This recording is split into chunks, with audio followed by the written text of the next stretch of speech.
Hey everybody, it's April. It's time for our Monday plank break. Yay! As I've said before, I don't usually plank on the weekend, so I kind of look forward to planking on Monday, even though I sometimes want to talk myself out of doing it.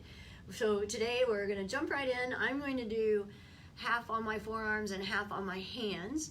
And obviously you can do whatever kind of plank you want. Hopefully you are planking with me.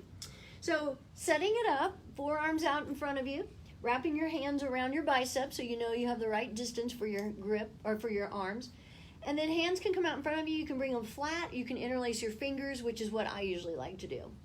Press into the floor, round your upper back, lift your chest, pull in your belly, and then come up on your feet, shifting your body forward.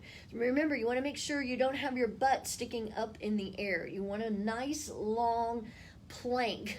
Belly pulling in, gaze is forward in front of your hands. So you're not tucking your chin into your chest or looking up too high. You want that nice long neutral spine. Keep pulling in your belly. And you know, it's helpful to have somebody near you so maybe they can tell you if your plank is looking like it should. We're at 30 seconds already. Woo!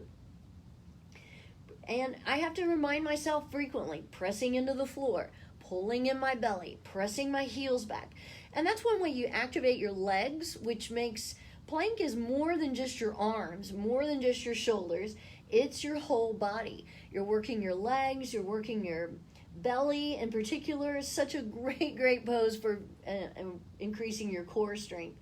And even, you know, I mentioned the other day, 1 minute, that somebody said that plank hurt their lower back. Plank is actually a great way to strengthen your lower back if you're doing it correctly. So that's another reason why, you know, sometimes people tell me they do yoga at home, and that's great. It's really good to have a yoga at home practice. But you also want to do yoga with an instructor every once in a while so they can tell you if your alignment is good. And it's the same way with your plank. If you're just going along doing your planks thinking you're doing them correctly, 130, and you don't have any idea whether your butt's sticking up too high or your hips are sagging or maybe you have your shoulder blades pulling together, sometimes you can't tell all that by yourself. You know, in yoga we call it using your mind's eye to try and visualize what your body is doing. And sometimes you just don't have it. That's one reason why we practice with mirrors at the studio. So you can see what's going on. But it really is very helpful, 2 minutes, to have somebody else's eyeballs looking and seeing what you're doing. I also wanted to think about, you know, mention how we have to practice with gratitude. And it's the same way with plank. You know, sometimes you think, oh, I don't want to do plank. I don't need to do it. It's too hard. Why would I even do that? Sometimes we need to think about how grateful we are that we have bodies that we can do things like plank. And we can keep them strong and in shape. We're at 2:30. And be grateful that you can come down on the floor and do plank pose. Be grateful that you can work on your strength and toning your abs. And be grateful that you're just healthy enough to be able to do that, because a lot of people can't. And so I try to think about that every day, all the things I'm grateful for. And I'm actually very grateful that I can do plank. I'm grateful that I can do handstands. Grateful that I was able, 3 minutes, even though you don't want to have a hip replaced, but I'm grateful that I was able to so that my hip doesn't deteriorate anymore. Keep pulling in your belly. Check back in with your form. 3 minutes is a long time to hold plank. Make sure you're not pulling your shoulder blades together. Keep pressing into the floor or mat or whatever you're using. Lifting your upper back. Keeping your hips at a nice neutral position. You're making a plank shape. We're at 3:30. I'm still on my forearms. What's that all about? I guess I'll go to 4 minutes. I've made it to 4 before on my forearms. I've never tried going to 5 on my forearms. I guess I could try, but it is really hard. Well, we'll just keep going here. We're at 3:45. Whew. I'm actually feeling kind of hot. You do work up a sweat when you do plank if you hold it long enough. And if somebody says, like the one day I was telling you, there was a guy who, he said, all you do is hold it for 5 minutes. We're at 4, by the way.